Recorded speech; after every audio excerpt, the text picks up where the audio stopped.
Jadi waktu awal saya jalani Tiansi, kecepatan saya memulai bis Tiansi ya cukup lumayan cepat. Saya bisa mencapai kecepatan ya, itu saya baru 2 minggu join, saya bintang 4 langsung. Kan bonus saya waktu itu sekitar 2 jutaan. Omset saya waktu itu 2 minggu gabung langsung 20 juta. Saya memulai bisnis begitu cepat, bulan depannya naik bintang 5, ketemu Pak Jamal. Nah Pak Jamal inilah orang yang buat saya tiap hari tidurnya nggak tenang, makan tuh nggak tenang, tidur aja nggak tenang gitu ya. Ya kayak orang patah hati lah, cuman ini dikejar-kejar sama Pak Jamal gitu. Tapi saya ada di posisi seperti ini karena ada apel-apel yang saya luar biasa, beri plus untuk Pak Jamal dan Pak Jafrial dan apel yang lain. Jadi mungkin Bapak Ibu semua hadir di sini kan sekarang kan lagi masa-masa kualifikasi Turki nih, betul nggak? Pasti hidupnya nggak tenang, ditanyain terus kan sama apel ya, betul kan? Gimana omset? Gimana omset? Gimana omset? Nggak masalah Bapak Ibu, karena kalau upline Anda sukses, Anda ke bawah sukses. Pertanyaannya, Anda mau nggak diajak sukses sama upline Anda? Ketika upline Anda besar, kebesaran bisnis upline Anda adalah Anda, bukan crossline Anda. Itu yang selalu saya kejar di bisnis ini Bapak Ibu. Ketika upline saya ngomong, ngundang orang presentasi, saya ikutin. Itu yang saya lakukan, karena saya percaya 100% kepada upline saya Bapak Ibu. Jadi nggak ada salahnya kita beri plus untuk upline Anda ya.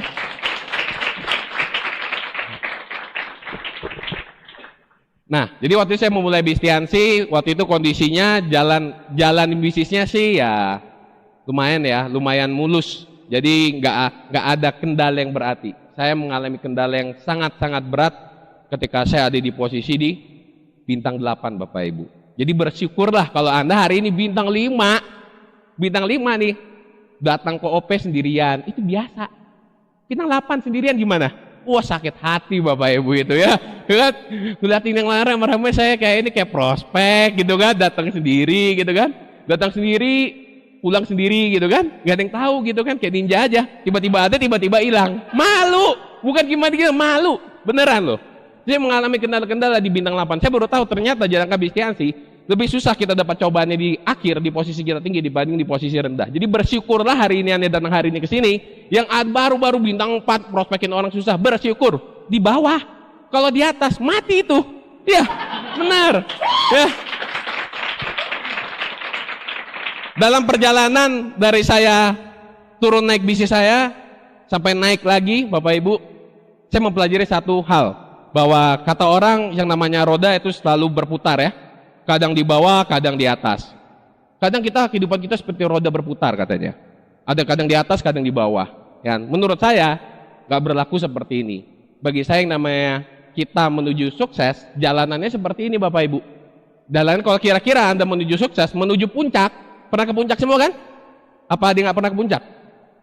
Pasti semua pernah ke puncak. Kalau menurut Anda ke puncak, jalannya selalu nanjak nggak? Iya?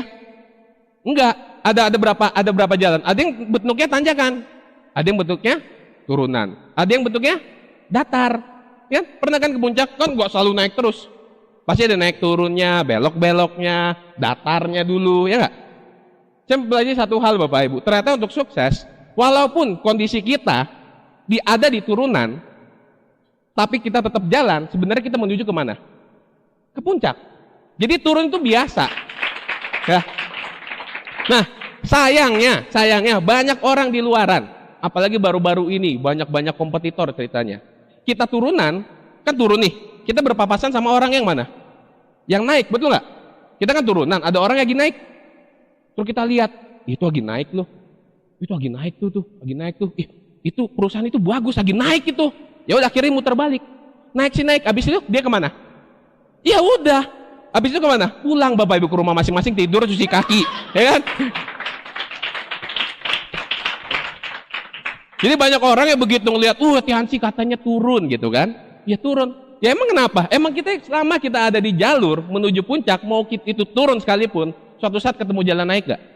Pasti. Waktu saya ngedown, Pak Eja pernah ngomong ke saya, lu percaya aja deh bahwa ini titik terendah dalam hidup lu. Kalau lu percaya titik ini benar-benar titik terendah dalam kehidupan lu, maka nggak akan ada jalan lain lagi kecuali jalannya naik. Jadi begitu saya naik atas, pasti ada turunan. Sayangnya banyak orang yang lihat, ih itu lagi naik, dia muter balik. Akhirnya kemana? Nyampe rumah Bapak Ibu, ya nggak kemana-mana. Ada yang modelnya begitu, ya kan? Ada yang dia di tengah-tengah di jalan dataran gitu kan. Pas dia muter balik nggak ngerasain apa-apa, karena dia belum apa-apa juga di Tianxi gitu kan. Karena dia masih datar-datar aja, belum naik. Yang lebih konyol lagi kalau apa? Kalau dia lagi ada di puncak, lagi nanjakan nih, tuh dia ngeliat, ih itu yang bagus, dia muter balik, turun Bapak Ibu dia. Itu lebih dodol lagi namanya, ya. Udah tahu lagi naik, dia muter balik malah ke bawah, ke rumah Bapak Ibu, ya. Jadi saya mempelajari bahwa jalan sukses itu selalu begini. Akan ada yang naik, ada yang datar, ada yang turun, ada yang ke atas, ada yang ke bawah, pasti. Menurut saya, roda berputar itu nggak ada menurut saya. Menurut saya bahwa kalau kita menuju jalan ke puncak, pasti kita akan ketemu jalan yang entah itu nanti naik, ada turunan, ada yang datar. Jadi kalau hari ini kita ngalamin kondisi yang lagi datar, selama kita menuju ke puncak, itu nggak akan kemana-mana. Kita akan ke puncak. Anda pasti akan ketemu juga nanti jalan yang menuju ke atas, Bapak Ibu. Entah itu habis datar, ntar turunan, kita nggak tahu. Tapi yang penting kita ada di track aja. Ada di track aja. Waktu saya ngalamin kondisi ancur-ancuran bisnis saya ngalamin sempat saya terima bonusnya itu bisa dikatakan usia saya sama bonus saya itu lebih besar bonus saya dibandingin umur saya. Waktu saya bintang 8, umurnya 21, bonus saya ternyata lebih daripada umur saya. Sampai bonusnya sisa berapa persen lah gitu ya. Itu sangat menyakitkan, beneran, sangat menyakitkan. Saya udah jalani bisnis setengah mati, setengah hidup, kaki di kepala di kaki, ya kan. Udah jalaninnya susah-susah. Terus waktu itu gara-gara ada satu masalah, jadi itu hancur semua, berantakan. Terutama yang membuat mendesak saya adalah orang tua saya. Jadi orang tua saya waktu itu ngelihat udah positif di Tianxi, ngelihat Tianxi-nya waktu saya ngedrop, orang tua saya ngedesak saya. Menurut saya buat apa? Untuk berhenti dari Tianxi. Kebayang nggak? Udah positif jadi negatif. Orang di mana-mana dari negatif positif, ini positif jadi negatif. Ya ampun, ya kan? Luar biasa bener-bener. Kalau kata saya itu don't play. Tahu nggak don't play? Bukan main ya.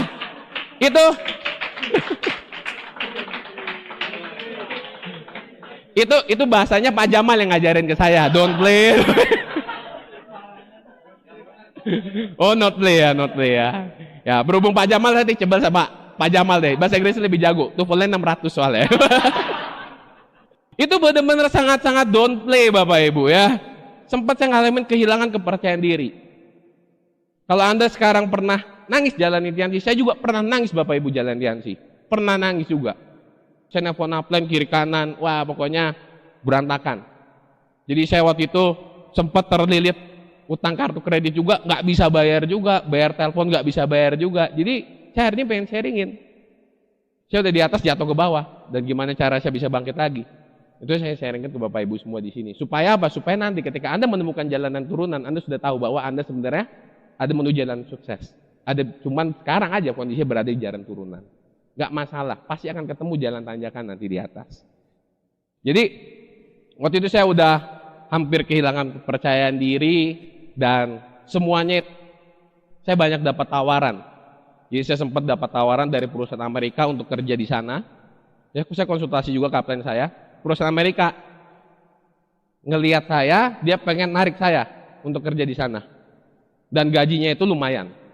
Dia bilang ditambah bonus-bonusnya setara sama kayak bintang 8. Tapi saya tetap fokus Bapak Ibu. Karena saya tahu, saya ini lagi jalan ke puncak, cuma lagi jalan turunan aja. Jadi saya tetap di track. Saya nggak muter balik, saya tetap di track. Saya tolak itu semua Bapak Ibu.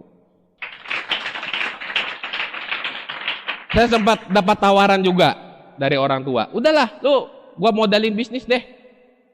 Gua modalin bisnis deh 1M, lu ngembangin bisnis. Itu saya tolak juga Bapak Ibu. Karena saya tahu saya itu lagi jalan ke puncak, cuman jalanannya lagi turunan aja. Saya dapat tawaran lagi, lu mau nggak jadi trainer di perusahaan dia? Waktu itu saya pernah presentasi orang bule itu malah mau ngajakin saya jadi trainer di perusahaan dia. Ya saya mikir-mikir lumayan juga ya kayaknya ya. Cuman suruh ngajar seminggu sekali dibayarnya lumayan. Cuman saya tetap Bapak Ibu. Saya tahu ini, saya nggak boleh muter balik. Itu kan tawaran-tawaran tanjakan-tanjakan itu.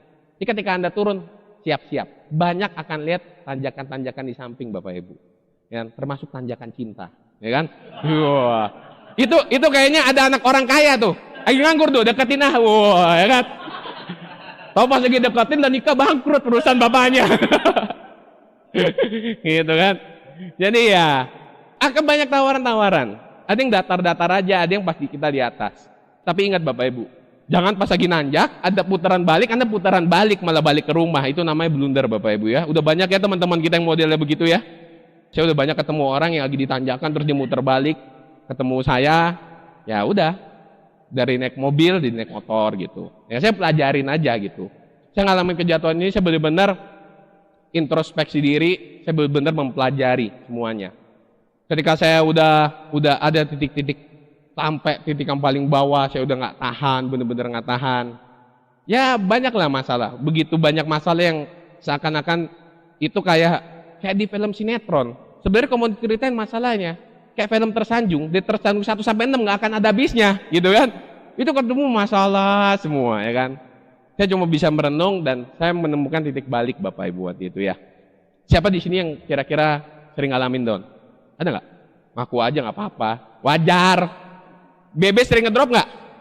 Habis ngedrop dia apain? Dicas. Manusia emang nggak bisa ngedrop? Emang Anda baterai? Enggak kan? Kita kan manusia semuanya. Manusia itu pasti ada up and down-nya. Ada up and down-nya itu pasti. Karena kita itu manusia Bapak Ibu. Kita semuanya ini manusia, bukan robot, bukan baterai. Kita ngecasnya kemana? Ya ngecasnya ke upline. Saya kalau mau ngecas, itu ke upline Bapak Ibu kaburnya. Chargerannya di Pak Jamal, di Pak Ijab gitu kan. Itu pokoknya upline, ketemu upline minta ngecas gitu. Di hidung dicolok gitu kan.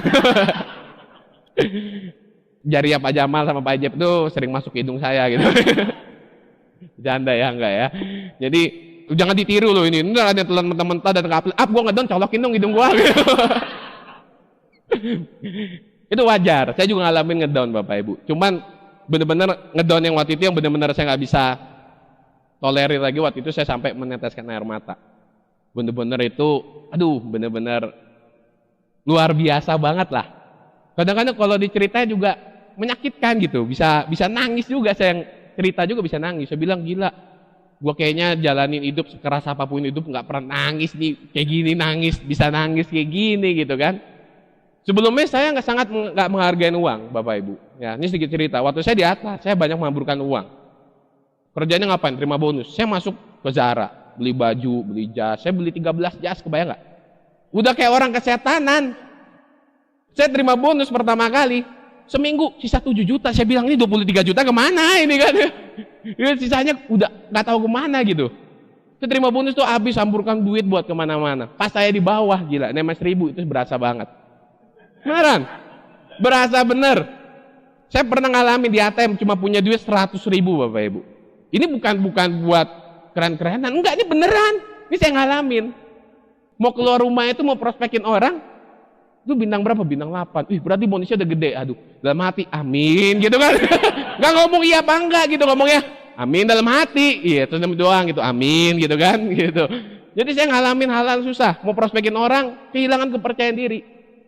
Kepertuan apalagi, wah lebih hilang PD-nya lagi. Jadi masih bintang 5 gitu kan, bintang 4, itu kan Anda semua kan masih belum terlalu menonjol gitu kan. Ya bersyukur kalau jaringan hancur. Lebih menyakitkan di posisi saya nih. Jadi mumpung sekarang lagi sakit-sakit, ketawa-ketawa aja, gitu beneran. Kalau di atas itu bukan ketawa lagi, nangis. Bener. Ya, saya belajar manajemen keuangan waktu itu, jadi belajar. Jadi dari yang jalanan turunan itu saya ketika kita lewatin jalan yang turunan, pasti kita lihat apa? Pemandangan-pemandangan, betul nggak?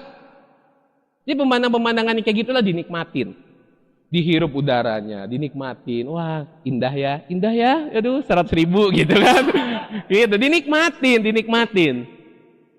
Ketika saya ngalamin ngedown, ya ternyata saya belajar banyak yang kita harus punya happy Bapak Ibu. Waktu itu sempat Pak Naga ngomong kondisi pertama, lu harus ikhlas dulu. Kami tak ngecas ke upline. Dikasih power bank lah, dikasih apalah, baterai yang inilah itu ya kan. Jadi saya dicas. Lu harus ikhlasin, bener juga. Saya kondisi ngedown itu karena saya nggak ikhlas. Biasanya orang ngedown kondisinya karena kenapa? Nggak ikhlas. Nggak ikhlas dengan kondisi, nggak terima kekalahan. Yang sesuatu kondisi yang membuat kita happy itu bukan sesuatu dari luar Bapak Ibu. Happy itu state of mind. keadaan pikiran kita yang membuat itu happy atau enggak. Anda pernah lihat nggak ada orang kaya, mereka punya mobil mewah, mereka punya uangnya banyak, mereka bisa shopping tiap hari, tapi mereka nggak happy. Pernah lihat? Banyak. Pernah lihat nggak ada orang yang justru nggak punya apa-apa, tapi ngejalan hidupnya, makannya susah, tapi mereka bisa happy. Ternyata namanya happy itu bukan datang dari kondisi atau dari luar. Happy itu adalah keadaan pikiran kita. Banyak orang yang tidak happy karena kenapa? Dia berharap sesuatu yang nggak sesuai dengan kemauannya dia. Makanya bertentangan dia nggak tenang, jadi nggak happy. Jadi yang benar bukan kita achieve the happy gitu. Kita harus mendapatkan yang happy, tapi kita balik, happily achieve. Senang untuk dapetin apa aja kondisinya. Kalau kondisi kita senang, tenang, kondisi apapun. Waktu itu Pak Jamal pernah ngomong ke saya, dia bilang, lu itu nggak tenang jalanin Tiansi, katanya. Lu terlalu gerasa gerusuk apa segala macam. Ya, saya cari ketenangan. Saya berubah mindset saya. Jadi membuat kita happy itu bukan kondisi. Bukan yang membuat happy ketika Anda punya front 1, bukan. Itu ya happy sih happy, tapi happy cuma kapan? Ya sehari doang. Tapi berikutnya Anda kan apa? Aduh, gua nggak tenang nih, gitu. Anda mencari happy yang lain lagi. Yang lebih parah kalau nyari happy-nya, kebahagiaannya di luar lingkungan One Vision, wah itu bahaya. Saya udah banyak ketemu dolen saya nyari ketenangan, bukannya di dalam sini, bukan ngebenerin bisnis, malah nyari ketenangannya di luar bisnis. Yang akhirnya hidupnya melenceng kemana-mana. Banyak orang ketemu masalah, mereka berharap ketika mereka quit dari bisnis Tiansi, mereka selesaikan masalah. Ternyata bukan, mereka menemukan masalah baru. Karena begitu dia pindah lagi, dia akan ketemu dengan masalah baru lagi. Di sini belum selesai, ini ketemu masalah lagi. Karena masalah di sini belum selesai. Jadi harus kita lakukan apa? Kita menerima kondisinya apapun dulu. Hari ini Anda cuma 1 orang datang ke sini, baru tadi ditolak 10 orang, bonus 2.000 kepotong pajak nggak ada lagi, gitu kan? Ya udah ketawa aja, happy, lucu ya bonus gue ya, 2.000 kepotong pajak 0. Ya udah happy aja bawaannya gitu, Bapak Ibu. Karena happy itu bukan kondisi dari luar. Kalau kita mengharapkan keadaan dari luar, ketika kita dapat itu kita senang sehari doang, tapi bukan jangka panjang. Ketika Anda happily achieve apapun itu, kita akan dengan tenang mengerjakan sesuatu, kita akan mengeluarkan potensi yang terbaik dalam diri kita, dan kita akan melakukan the best untuk work kita, Bapak Ibu. Sekali lagi, saya bukan meniat untuk ngajarin, tapi saya ingin sharingkan, ini yang saya alamin. Nah, masalah ngomong tentang happy dan lain-lain, masalah cuma satu. Nah, masalah di keputusan kita. Banyak orang yang memutuskan untuk tidak menerima kondisinya. Itu kan semua bicara masalah sebuah keputusan kita. Hari ini baru ditolak, tapi Anda bisa ketawa-ketawa. Bisa nggak? Bisa. Omset Anda ngedrop, tapi kita masih bisa ketawa-ketawa. Bisa. Ini happy itu bukan dari kondisi kan? Nah, saya akan sharingin ada berapa poin yang mungkin bisa Anda gunakan untuk mengalami kondisi-kondisi ngedown. Karena inilah yang saya lakukan, Bapak Ibu. Ini yang saya lakukan. Pertama, kita lihat dulu. Dengan siapa kita menghabiskan waktu. Ketika ada ngedown, Anda ngabisin waktu ke kemana? Saya banyak ketemu dolen-dolen saya. Jadi saya punya dulu 9 orang grup saya. Waktu itu saya masih new bintang 8. Sekarang sisanya ya lumayan, sisa 1. Jadi saya ngelihat dari mereka. Ketika mereka dapat masalah, semuanya dapat masalah. Leader saya dapat masalah, termasuk saya dapat masalah. Saya ngelihat mereka ngabisin waktu kemana. Ternyata mereka banyak menghabiskan waktu untuk yang berhubungan dengan di luar lingkungan One Vision, bukan Tiansi-nya ya, One Vision-nya. Kita kan tahu bahwa Tiansi di sini, One Vision di sini adalah support system yang ngebentuk orang yang tadinya dari belok-belok jadi lurus, yang tadinya dari mungkin pemalu jadi nggak tahu malu. Kita kan ngeliat One Vision ini pendidikannya sangat bagus. Kebetulan saya sama Pak Ijab hobinya buat seminar. Kita rekrut orang-orang yang hebat-hebat buat kita buat seminar, Pak Ijab di Bandung, saya di Jakarta. Dan ternyata ilmu mereka dipakai, ilmunya sama kayak kita di Tiansi, Bapak Ibu. Dan kita dapat ini berapa? Anda masuk ke sini berapa? 20.000. Kalau nanti di luaran itu nilainya ratusan ribu sampai bahkan jutaan. Ilmunya sama nggak? Sama juga. Di sini kita dapatinnya secara free, gratis. Banyak orang yang menghabiskan waktu mereka ketika mereka ngedown, pelariannya ke tempat-tempat lain. Apalagi lebih parah, saya belajar dari pengalaman saya, dolen saya begitu ngedown bergaul sama crossline. Crossline-nya mending yang lagi naik. cross-nya lagi turun juga. Ya udah kita turun yuk, ini jalanan turun nih, turunnya rame-rame gitu kan. Ya udah, kali turun rombongan Bapak Ibu ya kan. Turunnya rame-rame. Karena kenapa? Karena mereka menghabiskan waktu banyak sekali di yang kurang bermanfaat. Ini ngapain mereka? Nongkrong sampai jam 5 subuh. Bangunnya siang. Ya, terus ngebahas apa? Ngebahas masalah. Uniknya masalah yang dibahas bukan bicara masalah solusi, tapi bahasnya masalah apa? Curhat. Gua kayak gini loh. Terus yang crossnya ngomong, "Ih, gua sama kayak gini." Ya udah senasib kan? Match and mirror kan? Wih sama nih. Ya udah akhirnya gimana? Kontek-kontekan lah. Yang tadi saya punya downline saya ini tujuannya, "Pak, ini kan teman kita Pak sama-sama." Downline saya ini aktif. Kita bertiga tuh satu SMA gitu kan. Ini aktif. Itu lagi ada masalah tuh Pak. Kita bantu yuk, support yuk. Tujuannya downline saya yang aktif ini baik. Bulan kemudian, Bapak Ibu, ikutan turun juga. Jadi rame-rame turunnya ya kan. Jadi ya seperti itulah. Justru saya waktu itu pas saya ngedown, saya ngelihat saya banyak menghabiskan waktu itu di rumah. Ternyata di rumah gimana? Makin stres, makin kepikiran, itu makin gak karuan. Saya sampai dikasih waktu sama orang tua saya, setahun. Kalau Tiansi belum berubah, lu benar-benar berhenti katanya. Gila, ini apa nyokap sih gitu kan? Sampai bingung gitu. Pak Jamal aja gak kayak gitu, Pak Ijab aja sabar gitu. Ini orang tua saya datang, setahun gak berubah dari Tiansi. Gila ini kayak Mr. Lee aja ini kan, dipecat gitu kan. Ya saya ngabisin waktu itu saya jujur waktu itu saya karena nggak tahu harus ngapain, mau keluar rumah juga susah, saya ngabisin waktu itu kebanyakan di rumah. Ngapain merenung? Ternyata merenung nggak jadi masalah. Ternyata obatnya satu Bapak Ibu. Semangatnya kita, seloyo-loyonya kita, sengedon-ngedonnya kita, cuma satu obatnya, action. Action doang. Actionnya doang kayak gimana gitu. Jadi obatnya apa? Action. Jadi kalau ngedown ngapain? Action. Mau jalanan turun, jalanan naik. Bayangin nggak kalau Anda mau jalan ke puncak, turunan, terus Anda nggak action, ngapain coba akhirnya? Ngapain? Ketika Anda di turunan, mesin Anda matiin, ngapain? Makin turun kan? Makin cepat kan turunannya kan? Udah nyampe bawah, untuk ke atas, butuh nggak nyalain mesin? Butuh tenaga, effort yang lebih besar nggak? Butuh. Maka kita butuh action Bapak Ibu. Banyak orang ngarepinnya, turunan nih, matiin mesin, anggapannya biar turun terus naik lagi gitu kan? Ya nggak bakal bisa, cobain aja ya kan? Pasti sampai satu titik ntar turun lagi dia, gitu. Karena kenapa nggak action?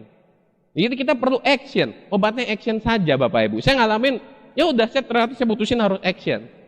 Saya harus action. Jadi udah saya mau nggak enak, mau kayak gimana pun nggak punya duit, ya udah action aja.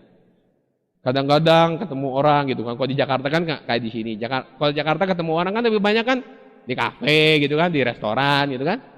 Udah makan, oh ya udah gitu ya kan. Padahal belum gitu kan. Serius saya ngalamin itu. Isi bensin susah. Saya nggak pernah ngalamin susah Bapak Ibu sebelumnya. Ya susah nggak separah itu ya. Ini susahnya saya ngebangun bisnis terus jatuh, saya nggak punya uang. Itu saya ngalamin bener-bener luar biasa sekali Bapak Ibu. Itu benar-benar luar biasa sekali nikmatnya rasanya. Saya sangat menikmati. Ya. Saya sangat menikmati pemandangan-pemandangan sekitar gitu kan. Ada tawar-tawaran gitu kan. Saya nikmatin sekali model-modelnya kayak gitu. Ya obatnya cuma satu, action aja. Ini kalau misalkan Anda ngedown, jaringan hancur, itu nggak akan merubah kondisi kok. Nggak akan merubah kondisi banyak. Kita diam. Kita diam itu nggak akan membuat kondisi banyak. Yang membuat mobil itu bergerak karena dia bergerak Bapak Ibu, bukan karena dia diam. Kalau misalkan itu ya bergerak aja. Walaupun dikit gerakannya ya nggak masalah. Tapi Anda tingkatkan terus. Paksa diri Anda untuk bergerak. Mau enak-enak jalanin aja. Emang hidup udah nggak enak terus mau ngapain? Mau jalanin enak ya nggak mungkin. Ya udah hidupnya udah nggak enak ya nggak enakin aja sekalian. Ya saya jujur aja muka tebal jadinya. Tuh kelihatannya pede. Emang sengaja pede-pedein aja gitu kan. Ke Bandung ngapain? Ada grup gitu kan. Ketemu berdua tatap-tatapan ya kan. Ya saya ngalamin gitu. Saya memulai semuanya dari kondisi. Saya memulai semuanya dari awal Bapak Ibu. Bayang nggak?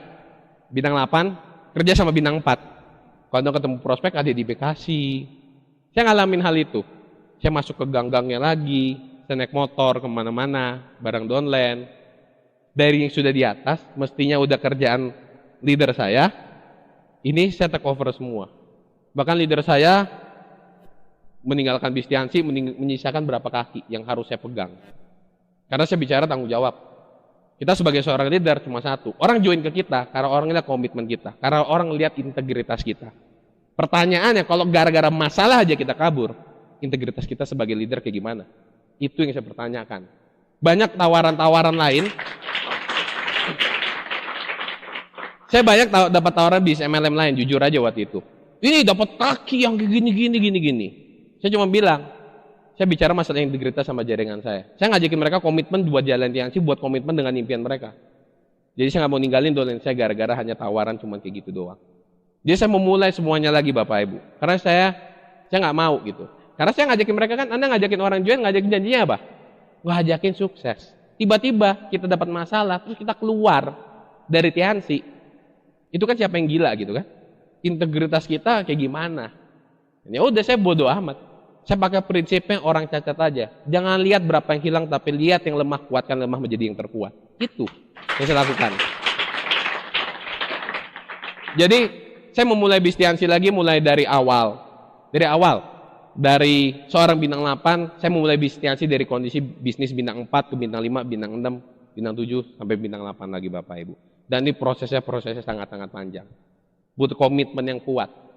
Butuh benar-benar Anda menghabiskan waktunya ini di lingkungan bukan vision, bukan di luar. Ngambil semua yang hilang dari Anda lagi Bapak Ibu. Rasanya sangat nikmat. Anda sekarang masih bintang 5, sama-sama naik motor, enak ya? Bantuin bintang 3 gitu kan? Naik motor. Saya naik mobil Audi. Bensinnya udah mau nih. Ya kan? Gua naik motor dulu aja dah gitu ya. Gak punya duit buat ngisi bensin.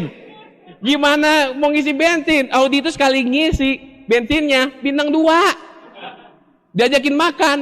Mau makan di mana Pak? Gue ikutin lo aja gitu kan. Makan di warteg. Wih gila. Leader gue perasaan rendah hati banget diajakin makan warteg mau gitu kan. Dalam hati. Waduh. Ya. Untung kan dolen-dolen kita diajarin buat apa? Berpikir positif kan?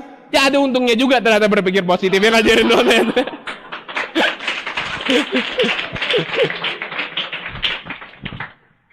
Terus ini kenyataan sih saya alami bener-bener. Wah itu kalau balik ke masa itu lagi, saya bisa nangis Bapak Ibu. Saya sampai nggak bisa bayar uang telepon. Handphone saya itu abodemen. Tagihan tuh bisa mencapai 2 jutaan tiap bulan. Saya nggak bisa bayar. Sampai akhir gimana? Datang surat pengadilan ke rumah. Ya mau nggak mau bayar. Saya pernah juga kartu kredit nggak bayar-bayar. Jadi ada orang transferan duit tiket ke ATM saya megang pertemuan di Jakarta, transfer duit tiket nih masuk ke ATM saya, bonus baru transfer, pas tanggal-tanggal segitulah, pas bonus tanggal transfer ada duit tiket masuk. Saya pas mau transfer ke Pak Ruli tuh, saksi hidupnya tuh, bro duit tiket gimana? Oh ya Pak, gua transfer sekarang ya. Pas mau transfer kok nggak bisa. Saya cek saldo, ternyata dari banknya langsung ngepotong ke ATM saya. Mantap nggak? Luar biasa Bapak Ibu itu rasanya ya. Itu benar-benar rasanya top Marco, top Jos Genjos lah pokoknya udah enak banget itu. Itu sangat luar biasa sekali. Saya sangat menikmati. Jadi kalau misalnya Anda ngalamin masalah-masalah kayak gitu, nikmatin aja. Nikmatin pemandangannya. Saya tahu nih, saya lagi turun, cuma saya lagi menuju ke puncak. Nggak perlu khawatir. Kalau Anda punya kondisi seperti itu, nggak perlu khawatir. Yang penting take action aja. Jangan membuat Anda harus sesuai dengan apa yang Anda mau. Kadang kehidupan ini nggak berjalan sesuai dengan kita mau. Jadi kita bukan harus happy kalau kita dapat ini. Happy kalau kita dapat mobil mewah. Bukan. Tapi kita harus happily achieve apapun yang kita terima. Ketika kita terima apapun itu, kita tenang jalaninnya, kita bisa menyelesaikan masalah kita satu persatu dengan beres. Nah, terutama gimana cara Anda menghabiskan waktunya. Pertama ini dulu. Di mana Anda menghabiskan waktu selama ini ketika Anda ngedown. Kalau orang sakit, kemana? Ke rumah sakit. Ketemunya sama dokter kan ya. Ketemu sama dokter Aji misalnya. Datang ke dokter Aji, ditanyain sakitnya apa?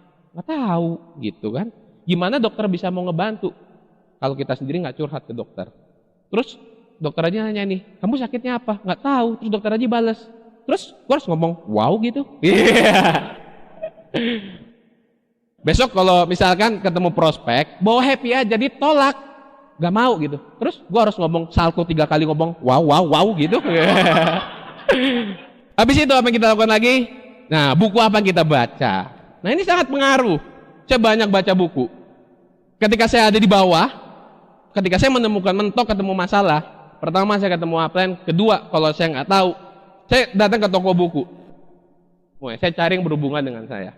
Karena kenapa? Buku itu ditulis karena apa? Pengalaman orang. Kalau dia menulis buku itu dari pengalaman dia 20 tahun, berarti kita belajar dari 20 tahun pengalaman orang. Kalau Anda menghabiskan buku sebulan, ada 2 aja, selama setahun kita habisin berapa buku? 24 buku. Kebayang nggak 24 buku masuk ke kepala kita?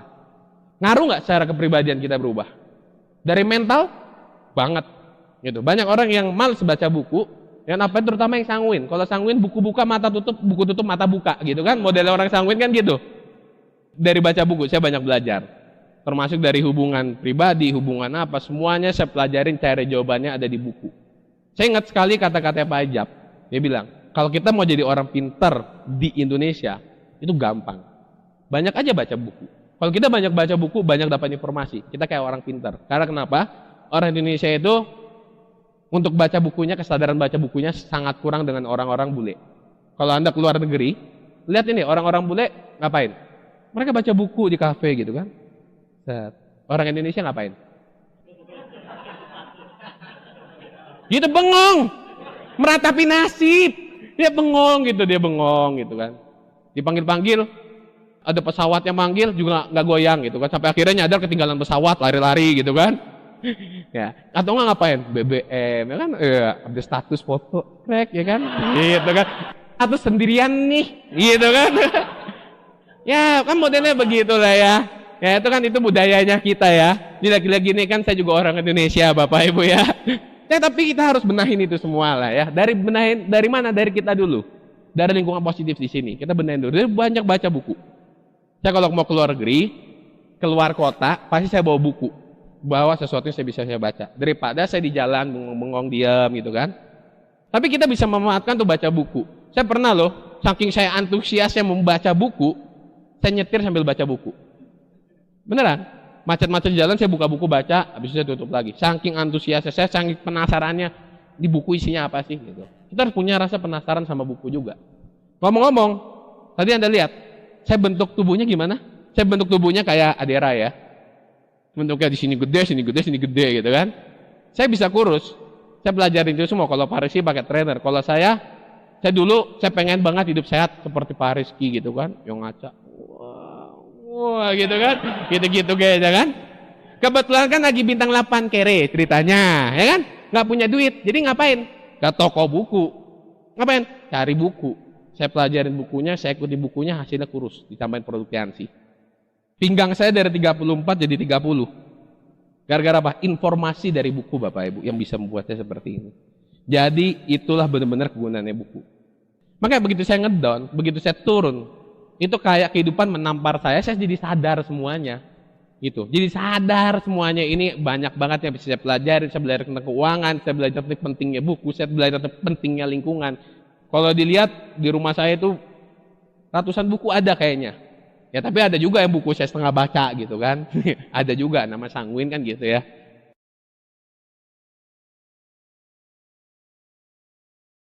Tapi ada buku, kebanyakan rata-rata bukunya saya baca sampai entas. Saya mau menghabiskan waktu saya untuk ketemu hal-hal yang positif. Yang datu baca buku, datang seminar, ketemu upline, apapun itu. Akan saya kejar. Karena saya tahu kenapa. Saya di kondisi ini lagi ngedown, butuh dicas. Sayangnya banyak orang yang dari kondisi ngedown dia menghindar. Takut ketemu upline, takut termotivasi. Kok konyol ya? Anda kebayang nggak? Kan?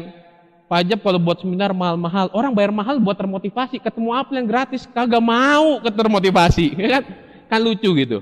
Nah, jadi Anda bisa tanya buku-bukunya, tentu buku-bukunya yang positif ya, jangan buku-buku yang novel-novel gitu kan, baca buku nangis-nangis gitu kan. Wah. Anda tanya rekomendasi buku sama upline deh. Ya saya nggak tahu kondisi Bapak Ibu semua di sini kayak gimana, yang tahu kondisinya kan upline Anda. Jadi Anda konsultasikan, tanya, Pak, buku yang sesuai dengan gua apa ya? Ya nggak enak baca buku, serius emang nggak enak. Dan kadang-kadang aduh kayaknya pengen ini aja deh gini-gini. Ya tahan aja, tahan. Proses mana deh sih enak. Proses itu nggak enak semua. Kalau prosesnya enak, banyak orang sukses. Yang bedanya orang sukses sama orang gagal cuma satu. Orang gagal nggak menikmati proses. Orang sukses menikmati prosesnya, Bapak Ibu. Nggak enak-enaknya tusukannya. Pokoknya menderita-menderita itu dinikmatin.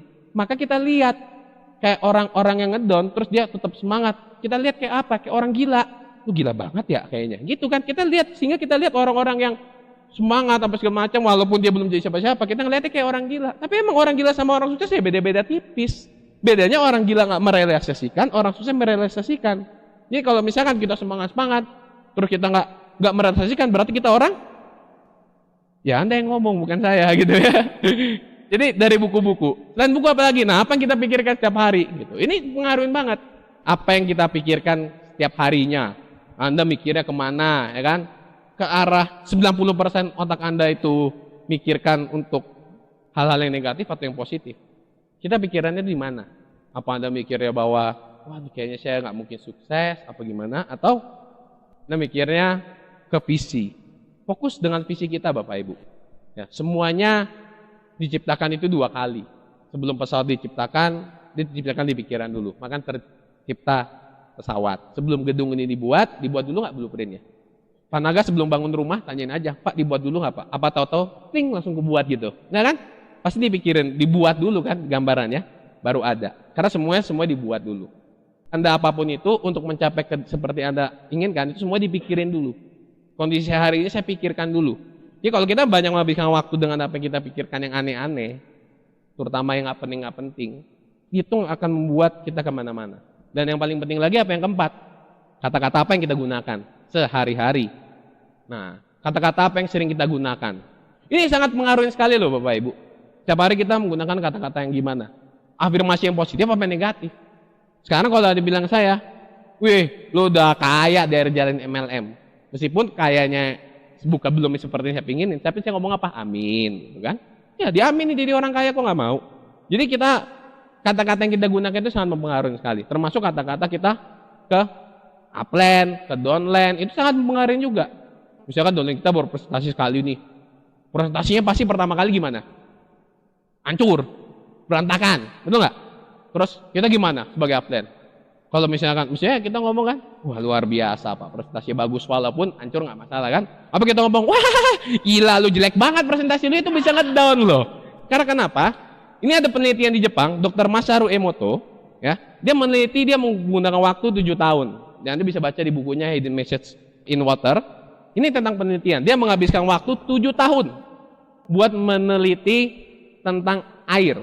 Ternyata ketika air kita ngomongnya sesuatu yang bagus, thank you, bentuk kristalnya difoto, dibekukan, difoto, kristalnya jadi bagus. Ketika ngomong, you make me sick, I will kill you, jadi jelek. Kita bicara tentang cinta, jadi bagus. Jadi molekul air sebelum didoakan, ini setelah didoakan. Jadi memberikan reaksi.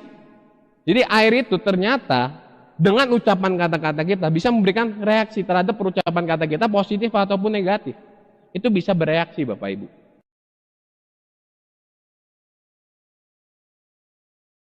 Di sini ada contohnya lagi, ya lagu Mozart sama lagu John Lennon bagus, lagu heavy metal kayak gini bentuknya. Ini ya, nih lagu heavy metal, kan simfoni ini apa segala macam.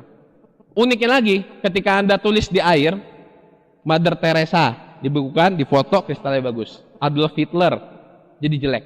Jadi air ini memberikan reaksi terhadap semua perkataan-perkataan kita. Jadi kata-kata yang kita gunakan ini hati-hati. Bisa mempengaruhi orang. Karena kenapa? Karena 70% tubuh manusia itu adalah air. Jadi kalau kita menggunakan kata-kata yang jelek sama orang, walaupun sifatnya bercanda sekalipun, tapi itu mempengaruhi ke molekul airnya dia. Jadi hati-hati dengan bertutur kata dan berucap Bapak Ibu ya. Jadi semuanya ini kita nggak kehilangan sebuah harapan Bapak Ibu. Kenapa? Kita punya pengharapan, semangat. Ketika kita semangat, action disertai semangat, jadi antusias. Ketika kita antusias, kita ngomong, mulut kita jadi pelet. Bintang 3 langsung. Karena kenapa? Karena ada semangat, antusias, ada action, dan ada punya harapan di sana Bapak Ibu. Dolen saya nanya ke saya, lu kok bisa sih Pak ketemu orang Jadi negatif positif bilang. No magic words, nggak ada kata-kata yang ajaib dalam bisnis Tiansi. Kalau Anda membuat orang itu join, mulai dari kita sendiri. Kita punya harapan. Ketika kita punya harapan, kita semangat. Ketika semangat, Anda pasti take action. Ketika Anda take action, Anda presentasi action yang penuh dengan antusias. Ketika Anda penuh dengan antusias, mau Anda naik motor, Anda jalan kaki, naik angkot, omongan Anda dipercaya karena dia ngelihat semangat Anda, Bapak Ibu. Dan orang itu bisa closing. Itu yang saya pelajarin. Anda makan, bayar nggak? Minum, bayar nggak? Bayar. Pernah kepikiran nggak? Kenapa kita menghirup udara gratis? Kenapa? Saya merenungi ini. Kenapa?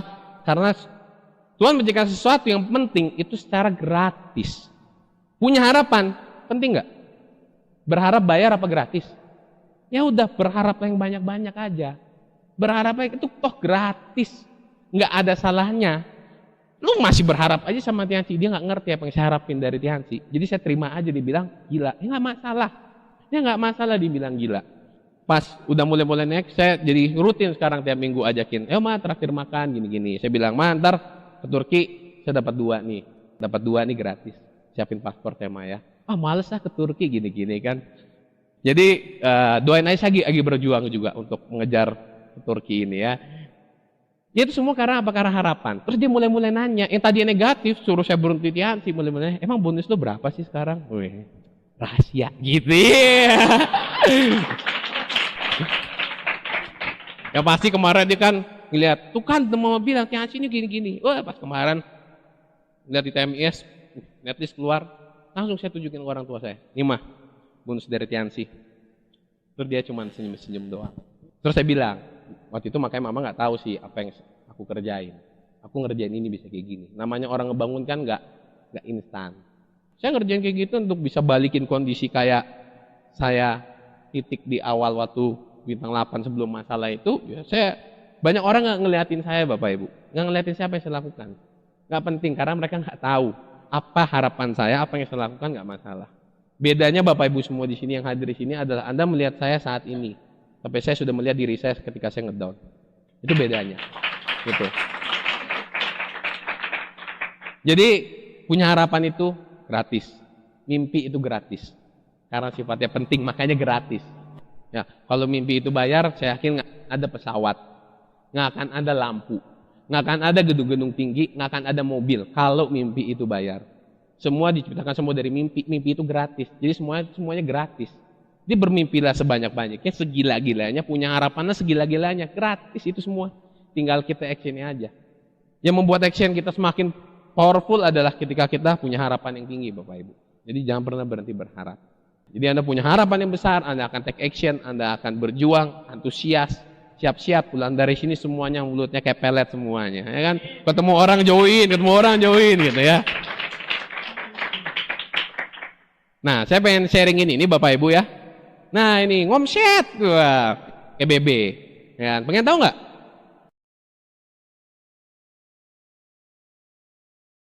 Siapa nggak punya EBB? Ayo ngaku, ya kan? Ini tools yang dipakai buat kita punya komunitas, terutama buat downline, buat upline, bisa kita pakai juga buat jualan. Saya pertama kali ketemu cara model kayak gini ketika saya waktu itu lagi buat seminar. Dan itu saya terapin ke sini, dan ada seminarnya, sebenarnya trainingnya harganya jutaan. Jadi ini saya sharingin aja, ini sedikit sharing aja. Anda bisa bangun bisnis yang punya BB, daripada BB-nya pakai buat curhat-curhatan. Saya selalu ngomelin downline saya kalau isi PM sama statusnya itu yang berhubungan dengan curhat-curhatan. Sedih nih, gitu kan? Yang lagi kangen, gitu kan? I love you yang, gitu kan? Apalah apa segala macam, di rumah sendirian gitu kan, yang undang maling betul. Undang maling bener kan.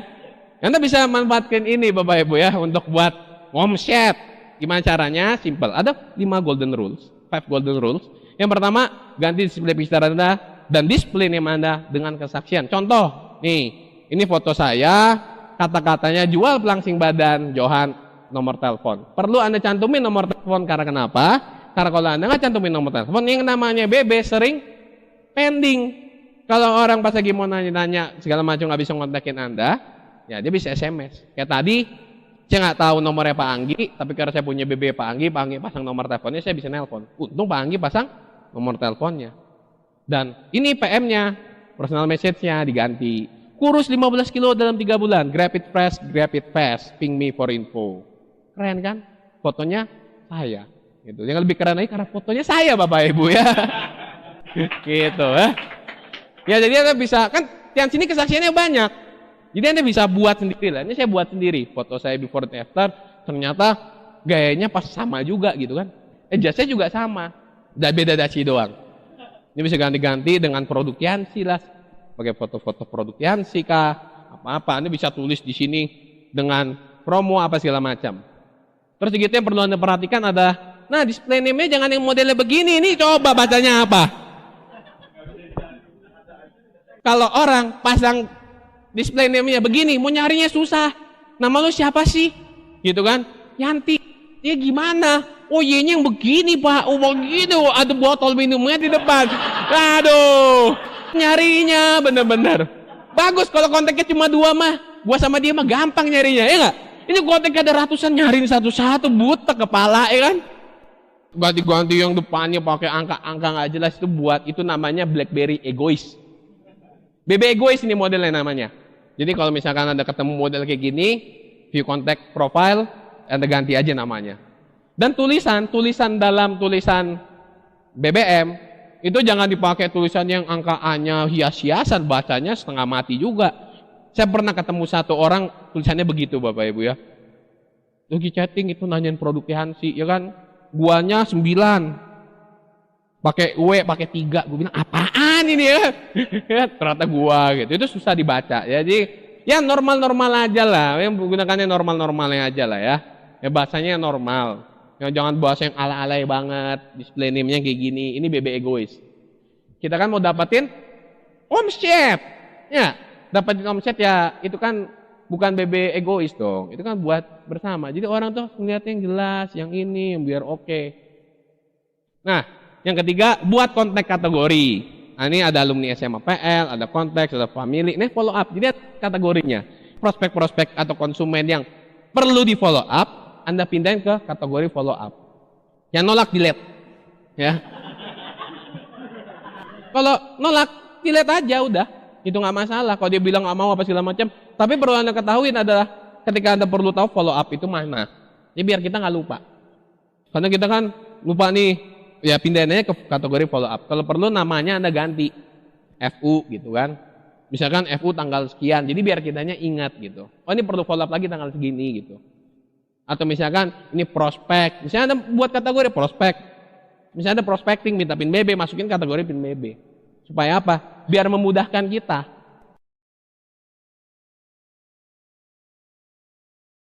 Kebayang nggak kalau misalnya kontak makanya Anda punya 300 semuanya digabungin. Ya ini mana yang follow up? Kemarin siapa ya Pak? Terutama yang sanguin. Ini follow up gak sih ya? Gue lupa akhirnya pingin. Bukan satu-satu gitu kan. Jadi repot. Ya, jadi perlu Anda ya. Saya belajar melankolis di sini ya kan. Ya soalnya buat ngomset Bapak Ibu jadi harus melankolis. Bicara money gitu ya. Ulus. Oke? Habis itu, nah buat shortcut. Buat shortcut gimana caranya? Ya Anda bisa buka BB-nya, di BB-nya yang ada wallpaper kita itu, pencet menu BB, terus klik option, ganti menjadi application shortcut. BB-nya ini pas, scrollnya susah gitu kan. Jadi bisa pakai itu. Terus Anda bisa budayakan buat auto text. Ya, auto text-nya Anda bisa buat, entah itu macam-macam lah ya, unik-unik auto text-nya. Nggak habisin waktu. Kalau kita lagi di mana, di jalan, lagi nyetir, balasnya gimana? Ya udah tinggal auto text aja, kirim, beres. Yang penting kalau 1, Bapak Ibu. Kalau nanyanya 3, kan lumayan juga tuh jempol. Kalau nanyanya 10, kalau nanyanya 20, jempol Anda besok nyentil orang pingsan gitu kan. Oke? Nah sering update status. Jadi untuk dapat order itu Anda update status aja. Kayak misalnya contohnya update status kan langsung masuk ke sini. Kalau ada abang adik miss you gitu kan. Ini kan komentar yang tidak bermanfaat. Tapi kalau Anda tulis kayak gini, yang lihat, ih ada jual pelangsing kurus 15 kilo. Lihat fotonya, ih keren loh fotonya ganteng yang punya. Tanya gitu kan. Ya mengundang lah gitu ya. Jadi Anda bisa sering-sering update status. Update statusnya suka-suka Anda lah. Yang punya waktunya kosong, update aja status. Tiap menit gitu. Jangan tiap detik juga kapan presentasinya. Ya status. Ngapain Pak? Ini update status Pak. Di mana? Di Nangor. Di mana? Lagi di BIP. Ngapain? Update status Pak. Nggak ngapa-ngapain dong seharian ya. Sering-sering update status. Nah, karena update status ini orang akan lihat. Jadi ibaratnya ini iklan gitu. Terus satu lagi, no broadcast. Broadcast itu bukan nggak boleh, boleh, tapi dipilih. Broadcastnya dipilih. Dipilih apa? Ya pilihnya yang pelanggan lah. Kalau teman Anda broadcastin ya siap-siap aja kena komplain. Broadcast kemana? Orang One Vision. Siapa yang mau beli? Bapak Ibu. Nggak ada. Broadcast kemana? Kok ini grup Tianzi semua. Terus kok nggak ada respon ya Pak ya? Ya iyalah orang Tianzi semua gitu kan. Nggak ada yang beli lah. Itu gunanya kita buat kategori. Kita bisa pilih-pilih. Nah, saya juga ada kategori kayak One Vision Got Lion, Upline Got Lion gitu. Upline ini terus gitu Sparta Bandung, Sparta Jakarta, ini apa segala macam gitu. Semuanya saya ada semua kategori. Dia punya info Bandung tinggal saya broadcast ke grup Bandung. Kalau punya info Jakarta tinggal broadcast ke info Jakarta. Kalau misalnya punya info di mana ya tinggal broadcast ke sini. Misalkan ada OP ya tinggal broadcast ke One Vision punya, ya kan? Untuk cross line. Ya kita bisa budayakan seperti itu ya. Sering-sering update status saja. Ya kalau Anda update statusnya miss you-an, I love you-an gitu kan. Apalagi sendirian di rumah gitu kan, rumah nggak ada orang gitu kan. Betul kapan agak. Itu mengundang maling namanya ya. Oke? Ini sharing saya tentang 5 golden rules home chat with BB. Ketika saya menabur banyak, pasti saya akan dapatnya lebih banyak lagi nanti. Amin. Ya. Oke? Nah, terakhir yang paling penting dari semuanya ini adalah keputusan kita mau seperti apa Bapak Ibu. Up and down bisnis kita, balik ke keputusan kita. Saya punya sebuah cerita. Sebuah cerita ini sangat menarik sekali Bapak Ibu. Anda semua tahu dong ini siapa? Film Rocky ini di tahun 70-an ya kalau nggak salah ya. Ini sempat sangat booming sekali. Keuntungannya kalau nggak salah berapa juta US dollar gitu. Untungnya ya. Kalau nggak salah sekitar 1,7 atau berapa itu. Nah ceritanya Sylvester Stallone sekarang terkenal banget nggak? Iya, siapa yang nggak tahu dia? Nah, Anda tahu nggak ceritanya dia untuk bisa seperti mega bintang seperti sekarang ini kayak gimana? Jadi dia dulu ini miskin banget Bapak Ibu, benar-benar miskin sampai dia nggak bisa hidup, dia menjual anjingnya. Dia menjual anjingnya seharga $50. Anjing kesayangannya dijual untuk biaya hidup. Nah sampai satu titik terendah dalam hidupnya, dia nonton pertandingan Muhammad Ali. Lawan siapa gitu saya lupa. Pertandingan ini nggak bisa diprediksikan. Orang prediksinya wah Muhammad Ali ini bakal menang. Atau musuhnya Muhammad Ali bisa bertahan 15 ronde dengan hasil mungkin seri. Nah dia terinspirasi dari pertandingan itu, dia mulai menulis naskah. Yaitu berjudul Rocky. Dia nulis Rocky itu, dia tawarin ke produser film. Dia bilang, ada naskah film bagus, saya mau jadi pemainnya dalam film itu. Si sang produser film ngomongnya, lo mau jadi pemain gimana? Karena si Stallone ini waktu kecil dia ada cacat saraf sehingga muka sebelah kanannya itu ketarik ke bawah. Ini kalau ngomong itu mulutnya agak miring dan suaranya nggak jelas. Dia bilang, lo nggak bisa acting, muka lo kayak gitu, ngomong lo nggak jelas. Gimana cara bisa acting? Dan ditolak Bapak Ibu. Dia nawarin ke orang lain lagi, ada yang mau beli 15.000 US dollar. Dia nggak mau ngejual. Ditawarin lagi 70 US dollar, nggak mau dijual. Karena kenapa? Karena dia bilang, naskah lu saya beli, tapi Anda nggak main dalam film itu. Dia nggak mau. Akhirnya gimana? Nggak jadi dijual. Sampai akhirnya dia ditawar 1 juta US dollar untuk naskahnya. Tapi bukan dia pemain dalam film. Dan dia memutuskan untuk ngotot. Ditolak, dia memutuskan dia tetap ngotot harus memainkan naskah film saya. Akhirnya ditawar dan disetujuin dengan dia dapat royalti dari penjualan film dan filmnya sebesar hanya 35.000 US dollar. 1 juta nih, kalau Anda gimana? Punya naskah film bagus, Anda jadi bintang, mau jadi pemainnya, naskahnya bayar 1 juta US dollar. Itu 9 miliar loh. Akhirnya lebih setuju yang mana? Bukan yang 1 juta, tapi yang 35.000. 35.000 untuk demi apa? sebuah impian dia untuk menjadi pemain film. Nah akhirnya di sanalah dia memainkan perannya Sylvester Stallone. Anda tahu seperti apa. Dan dia menyabut berapa nominasi Oscar. Gara-gara apa? Cuman satu Bapak Ibu, sebuah keputusan Bapak Ibu. Karena sebuah satu keputusan Sylvester Stallone untuk tetap bertahan dengan apa yang ada di impian dia. Orang lain tuh nggak lihat. Dapat tawaran lebih gede ditolak. Dia tahu nih, ini saya lagi jalanan turun nih menuju puncak. Jadi dia nikmat. Jadi semua itu cuma satu. Gara-gara satu keputusan Bapak Ibu. Kadang keputusan kita ambil itu bisa merubah hidup kita. 1 detik keputusan itu bisa membuat hidup kita berubah karena sebuah keputusan. Oke? Terakhir dari saya Bapak Ibu, sekali lagi saya datang ke sini bukan untuk menggurui Anda, bukan saya sebagai orang yang hebat, tapi saya justru menceritakan kebodohan saya justru menceritakan kegagalan-kegagalan saya supaya Bapak Ibu semua di sini tidak mengulangi kegagalan yang saya lakukan. Semua itu balik lagi ke Bapak Ibu semua di sini bicara masalah keputusan. Buatlah keputusan dari saat ini. Seandainya kita balik setahun yang lalu, 9 bulan yang lalu, saya lihat grafik saya di TMIS, itu sangat di bawah sekali Bapak Ibu. Dan bisa ke atas, cuma satu. Karena sebuah keputusan, saya tetap di TNC. Karena sebuah keputusan.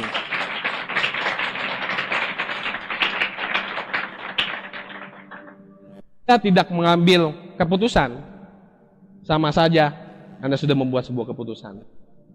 Buatlah keputusan untuk kehidupan diri Anda sendiri. Bukan atas dengan orang lain, tapi dengan atas diri Anda sendiri. If life knocks you down, you got 2 choices. Stay down or get up. Ketika hidup menjatuhkan Anda punya 2 pilihan Bapak Ibu. Anda tetap di bawah atau Anda naik ke atas Bapak Ibu. Semuanya yang ada di sini, kita bangun, kita ambil keputusan, kita mau bangun jam berapa. Anda bergerak kemana, mau naik apa, Anda ngambil keputusan. Berhati-hatilah dengan mengambil keputusan. Karena keputusan itulah yang membuat hidup kita bisa berubah Bapak Ibu. Karena sebuah keputusan, semua bisa naik, semua bisa berubah, balik lagi. Karena keputusan. Anda hari ini mau datang ke sini, mempelajari ini, praktekkan, Anda antusias, Anda bertahan, tetap berjuang Bapak Ibu. Itu baliknya keputusan Anda. Selamat mengambil keputusan.